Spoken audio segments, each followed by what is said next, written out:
How do you know if you're not doing enough exercise? There are so many guidelines out there about what you should be doing for your exercise, but how do you know if what you're doing isn't enough? This is exactly what we're exploring on this week's episode of the Exercise is Health podcast. We're going to cue our introduction and then we're going to dive right into this conversation. Welcome to the Exercise is Health podcast, where we will be breaking down the strategies and tactics you need to know to build your health, strength, and function without feeling achy, sore, or injured. We're your hosts, Julie and Charlie, the creators of the Exercise for Life membership. Your podcast starts now. Hey, welcome back, exercisers, to the Exercise is Health podcast, brought to you by Exercise for Life Studios, where we believe that your health is your most valuable asset, and the single best thing that you can do to both boost and protect this asset is exercise, specifically exercise that's geared towards building the health and function of your muscles. We are your hosts, Charlie and Julie, and today we are discussing this idea of exercise dosage, and in particular, how do you know if you're not doing enough exercise? See, there are so many programs out there and so many recommendations of, just do something or, do these things and you will be getting enough. But is that actually true? Or are there things that you can tell within your own body that are very distinct signs that are saying, hey, you're not doing enough exercise for your body, for what life is requiring of you? And so we want to explore this topic today so you have a clear understanding of how much exercise you need to be doing for your body and for what your life is requiring. And then you can start taking action on that. Absolutely, Charlie. And the things we're going to talk about today, so many people will experience these, which to us, clear sign you're not exercising enough. Mm-hmm. But to them, it's always like, well, I think I need this new supplement, or I'm going to need to go see a new type of doctor, or I'm going to need to, whatever it is. And really it just comes down to like, hey, you're just not doing enough to keep your body strong. Yep. And all you need to do is to start exercising more. Mm-hmm. But when it comes to exercise, I don't know if it's like, everyone just wants to be motivational and yay for you and give you a high five, which we want to do that too. But we also want to make sure that you have the tools to know hey, I can be motivated and yay for me, I'm doing something, but maybe that something isn't enough. And always people, whenever, a lot of times when I bring this up, hey, maybe you're not doing enough, there's always this idea of well, at least I do something. Yeah. Well, isn't anything better than nothing? Yes, anything is better than nothing. And if you are exercising, great. I'm so glad you're exercising. But I also think that you deserve to know these signs that your body will tell you when it's not enough. So you're doing something, keep doing that something. But also always be listening to your body. Hey, am I having these things that are telling me that my body is not getting enough exercise, enough strengthening stimulus to maintain the lifestyle that I want to have? So we're going to talk about those reasons why or reasons why we know that you should start listening for if your body's telling you you're not exercising enough, because it is such a dosage thing. And sometimes we just have to up the dose. Exactly. And as much as people disdain the idea of participation trophies, it seems like everybody wants a participation trophy for just doing something with exercise, but it doesn't work that way. So let's talk about what actually needs to happen, or rather what you may realize within your own body is oh, maybe I shouldn't just get that participation trophy. I actually need to up the dosage a little bit. All right. So the first thing that you may not be doing enough exercise is that you're experiencing pain within your body, either locally or systemically. Okay. Now, actually, I want to give a caveat to everything that we're about to say. Okay. And that caveat is some of these things may actually be an indication that you're doing too much exercise. All right. But the majority of people, that's not the case. And I say that right now because for my body, when I was 24 years old and I was in chronic pain and my shoulder was killing me and my back was super tight and everything within my body hurt, how I was exercising, I was doing too much of that version of exercise, right? Okay. And I was not doing enough of the version of exercise that I needed to be doing. So even in that case, I can maybe still say like, okay, well, I actually wasn't doing enough exercise. Not that like duration wise, I wasn't doing enough, but I wasn't doing enough of the right types of exercise. You know, if you think about it from a nutrition perspective, it's like, okay, well, I'm eating food. Yeah, but are you eating the right types of food for your body? You might not be doing enough in that manner. So actually, I'm going to retract my caveat and say, if you're experiencing some kind of pain, you're not doing enough exercise, enough of the right type for your body. And that's going to be for the majority of cases. There are some medical conditions out there that's not going to apply to. That's not what we're talking about today. We're talking about the majority of cases, which if you're experiencing some kind of pain is likely where you fall. That's right. And most people are not scientific anomalies. So you probably fall into this category. Most people, you get your muscles healthier and stronger, you will feel better. It's not going to solve all of life's problems, but your body will be better. And I love that you retracted your caveat, because as you were saying that, so Charlie used to exercise all the time, and it was very intense. It was not controlled. It was not any of the exercise for life principles that you guys all know, our 4 principles that we teach. It didn't fill any of that category. So if you were to ask 24-year-old Charlie, say, hey, do you exercise? You would have said, well, of course I exercise all the time. But it was not enough of the stuff that actually builds your body. Yes. Right? And so when we talk to people and they're like, well, I don't know why I'm experiencing knee pain. And I know it's frustrating because no one really talks about this, and they say, yes, of course I exercise. I walk 5 days a week. I play pickleball and I do, golf. And those are all big activities. Sure. But none of them build your body. So you're doing not enough of building your body, meaning building your strength, building your joint function, building your muscle volume. That is what we're talking about here. So you can exercise and move a whole bunch, and you can still be too low on the exercise. You're not doing enough. So if you're experiencing joint pain, muscle pain, anything that you want to label as arthritis, or you even have a name for it, like, oh, it's because of my bulging disc, it's likely because also the muscles in those areas are losing strength and losing conditioning. So building back that muscle strength and conditioning into those areas, even if you have joint things. Most people have joint stuff going on, but everyone has muscles around everywhere that can provide more and more support and function. Okay, so then the next sign that you're not doing enough is that you are physically becoming weaker. All right? And I'm going to say also not just like numbers wise in the gym, but in relation to what you want to do in your life. Meaning the tasks that you are trying to do day in and day out, or the things that you're wanting to do, they are feeling more difficult than they once were. All right. And this can be a very clear sign that you are not exercising enough. So even if you're like, okay, yeah, but when I go to lift my weights, like I'm doing the same weights that I was. Yeah, but are the tasks in your life feeling as easy as they once did?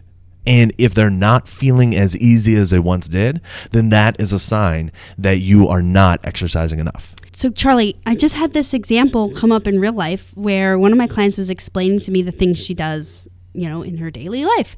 And she's been experiencing this for a long time. So I said to her, it sounds like the things that you want to do physically are exceeding your strength level because it's breaking you down. Like you come in, you're feeling worse because you don't have the strength. She's like, yeah, it's really depressing.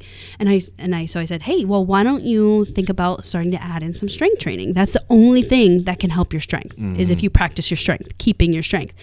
And her response was, well, I do a lot more than all my other friends my age. And the first thing that came to my head was, I don't care. I only care about you. I care that you can do the things. Most people can't physically do the things they wish they could do. So I don't want you guys, our listeners, I don't want you to be like most people. I don't want you guys to be canceling ski trips or not being able to get on the floor with your grandkids because you're trying to be like most people. Don't compare yourself to other people. You guys are exceptional people learning about how to keep your bodies healthy. So if you notice that the requirements of your life, doesn't matter what your friends' lives are doing or that you exercise more than your friends already, but if you notice the requirements of your life is exceeding what your body can handle, that is a sign that you need to add in more strengthening exercises. The only way you build strength is by practicing building strength and continue to build strength. And that's how it relates to real life. So again, always never compare to what the women's magazine said or the men's magazine says, like of this is how much you have to do to keep your strength. You can actually look at your own life. And if you feel like, hey, I'm getting weaker and I actually can't do the things that I want to be doing in my daily activity without being broken down, then that is a sign that for you, you're not doing enough to keep your strength. So use that piece as like, hey, if I can't physically do the stuff I want to do, I'm not going to accept that because most 70-year-olds can't and I'm 70. Right. Wait, if you want to do it, start working on it. Exactly. And just to build off of that and relate it back to the point that we made about pain, if you are looking at your workout routine right now, you're like, but I lift weights 6 days a week. Does that mean I need to do 7 days a week? Does that mean I need to do 2-a-days or whatever? It's like, no, that may not actually be the case. It's unlikely that that's the case. What's actually far more likely is, again, how you're going about doing it, the type of exercise that you're doing. Are you doing the exercise to just simply use your body and check it off your to-do list? Or are you doing it with the very intentional approach of trying to build or rebuild your body, okay? And if it is the latter, if you have that intention, if you have that approach, are you hitting every single one of the 4 keys that need to be implemented with every single exercise that you do, every set, every rep, every single time you work out, okay? Because my guess is the answer to at least one of those is going to be no. And if at any point an answer to at least one of those is no, then it's like, okay, then you're not doing enough. Then there's room for improvement. And that's not to discredit what you are doing, but it's to say that if you truly want to be able to build or maintain your strength relative to what your life is asking of you, then you need to increase what you're doing as far as the volume of exercise that's building or rebuilding your body, as far as your consistency with using the 4 key principles that need to be implemented with every exercise, with every set, with every rep, okay? And once you can get those, all of those things in place, then it's almost a sure thing that the strength that your life is requiring of you, that's asking of you on a day-to-day basis, you will be able to build that, okay? But it requires that discipline, it requires that focus, it requires that consistency. And if you're lacking any of those, then we're saying, yeah, you're actually not doing enough exercise. Charlie, when you're saying that, what I'm thinking in my head is like when people think about resistance training and they think, well, I have to like moderate how much I do because, it's borderline injuring yourself. Like you just, if I'm in pain, I shouldn't do more resistance training because that's like more pain. If that idea comes to your head, then you're missing one of the principles. Mm-hmm. And that's why Charlie and I created the 4 Exercise for Life principles of what to do every single time you resistance train. Because when you follow those, then exercise is like the purest form of build your muscle and build your strength and build your function, rather than borderline injury going towards a fine line between pushing yourself to really build your strength and basically injuring yourself and being out of the game for a couple months while you recover. So that's actually why we made those principles. So here's a sign that you're not following fully the principles, is that if you think about exercise, you're like, well, I definitely shouldn't do more of that because that's what's going to make me more in pain or, more sore and weaker. That means that we need to reevaluate how you're exercising. Because again, that's what we're talking about, is that you need more of this purely muscle building exercises into your life, not just random, right. I go on the tennis court and, get some movement and some random movement.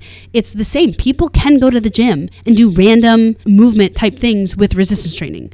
That is possible, but we're not talking about that. We're talking about strategic exercise that builds your muscle, builds your health and function. Exactly. And just again, to kind of take it back to the example that I experienced within my own body, I remember the summer of 2012, my elbows hurt so bad that I couldn't hang on to my gym bag. Like I literally could not carry my gym bag. And yet, I could deadlift without using straps, nearly 500 pounds at that time, double overhand grip, which, if anybody knows anything about like that would, from the outside looking in, be like, wow, your grip strength is really, really strong. But yet I barely had enough strength in my hands to be able to carry my gym bag for any distance. And you wouldn't think, oh, well, it's because you weren't doing enough exercise, but I didn't have the strength to meet the requirements that my day was asking me. And so it's not that I wasn't being active enough, but I wasn't being specific and strategic enough. I wasn't doing enough of the exercise to build or rebuild my body. Instead, everything that I was doing was just using my body, which was depleting my body and breaking my body down, leaving me with a physique and a structure that would look like, oh, you're really strong and really athletic, and look, you can perform really well, and yet I could feel myself getting weaker, and yet I could feel myself in more and more pain, and yet I could feel myself, which is a third sign that you're not doing enough exercise, getting tighter and tighter and having less flexibility and less mobility. And so that leads us into this third step, is if you feel like your mobility is decreasing, like you're not as flexible as you once were, if your body is constantly tight, if you're not able to move the same ways you once were, then your dosage of doing exercise to build or rebuild your body is not enough. You're not doing enough exercise. It does not mean you need to do more stretching. It does not mean you need to do more mobility work. It means that either you're just flat out not being physically active enough, or if you are, what you are doing for physical activity is actually making you less flexible, is actually decreasing your flexibility. And so you can change how you're exercising, again, to do it in a way that builds or rebuilds your body, and you will see that your motion improves. Now, all of these ones, pain, weakness, mobility, I think mobility is a big one too, is like we like to blame other stuff. And it all comes down to the same thing. You're just too weak. And I'm not saying that like in a negative way. It's like nice to know that, because it's like, great, I'll add in another day of resistance training. Or as you were saying, Charlie, sometimes it's not another day. It's just changing how you're doing it. Like, are you following the same principles so that every exercise builds your body? Now, you're allowed to have movement days where you're like, but you said tennis was movement, not building. I like tennis. Great, keep doing tennis. But you still have to have the building days. You still have to be meeting like your basic nutrition for building muscles, right? And, we like to blame a lot of stuff. Like, I'm not stretching enough. That's why I'm in pain. That's why I'm losing mobility. That's why I'm weak. I'm not, I'm overweight. I have too much fat on me. So that's why I'm in pain. That's why I'm losing mobility. That's why I'm not able to do the stuff I want in my life. No, it all boils down to you're just not strong enough. The really good thing about knowing this is that we can take direct action on it. It's so easy to change. You just have to resistance train more, and you have to resistance train the right way. You have to do more of the right way stuff. So again, I'm not saying like if you exercise like how Charlie used to do 24, there's probably no room in his schedule for exercising more. But there was room in his schedule to change how he was exercising. And really, that's the one thing you did change. Yep. I mean, you actually exercise less now, and you feel better, you're stronger, you're more functional, but you changed more specifically how you exercise, and that is the key. Yes, exactly. Okay, so how do you go about implementing this? How do you go about, okay, cool, like I'm realizing that I need to change how I'm exercising. I'm realizing that I need to increase my dosage of the right type of exercise. Well, how in the world do you do this? Well, actually, at the end of April, we're going to be kicking off our next One Workout Away Challenge, which we are calling Strategize to Maximize.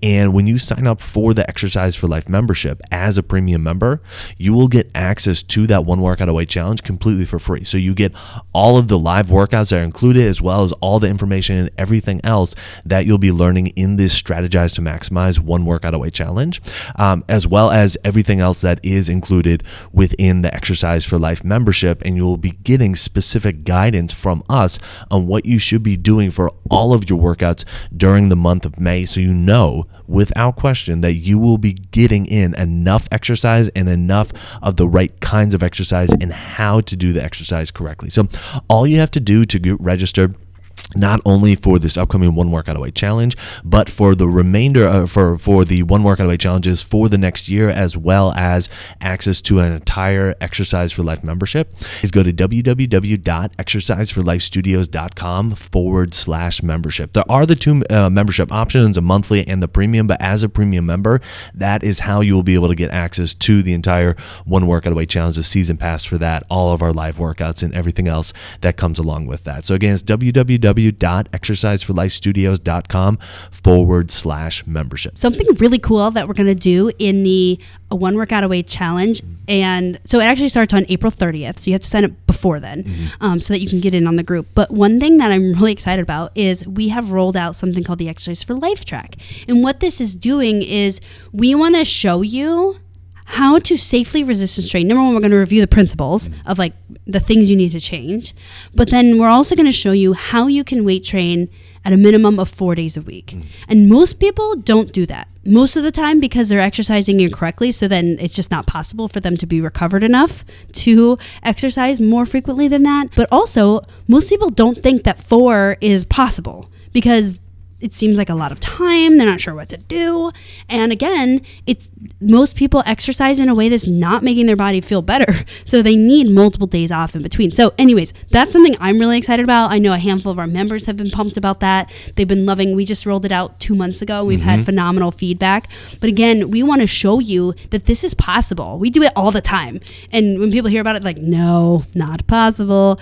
But you can be resistance training multiple times a week, more than you think you could before, but it's because we're changing the how. We're changing the principles that you're following. It's not about the reps. It's not about getting the weights up and down. It's not about just feeling some random burns or feeling sore afterwards. It's really about building your body, and that's what we're going to be teaching you. And it's going to be that 4 days a week that we're looking for people to do it. Again, it's not a forever long workout, but we're looking at that frequency, which I think is going to be really great if you're thinking, yeah, am I doing enough? Most people aren't. So join in. We're going to see you in the membership. Exactly. All right. So who do you know that needs to hear this episode? Who do you know that feels like they have these things going on with their body, whether they're in pain, they're getting weaker, or they're losing flexibility, and they just feel like, oh, I'm just getting old. There's nothing I can do about it because I'm already exercising. Share this episode with them so they can understand not only the dosage that's needed, but how to go about changing their exercise to make sure the dosage of the right type of exercise is within their schedule. And while you're online, head on over to Apple Podcasts and leave us a rating and review. It helps people find our podcast when they're looking for information on exercise and they're looking for information on health. So if you found value in this conversation today, let us know by leaving us that 5-star rating and review. Well, thanks so much for tuning in. We always appreciate it. Have a fantastic week, and we'll talk with you all next week. This podcast is for information purposes only. The statements and views on this podcast are not medical advice. This podcast, including Julie and Charlie Gates, disclaim responsibility for any possible adverse effects from the use of information contained herein. Opinions of guests are their own, and this podcast does not endorse or accept responsibility for statements made by guests. This podcast does not make any representations or warranties about guest qualifications or credibility. This podcast may contain paid endorsements or advertisements for products or services. Individuals on this podcast may have a direct or indirect financial interest in products or services referred to herein. If you think you have a medical issue, consult a licensed physician.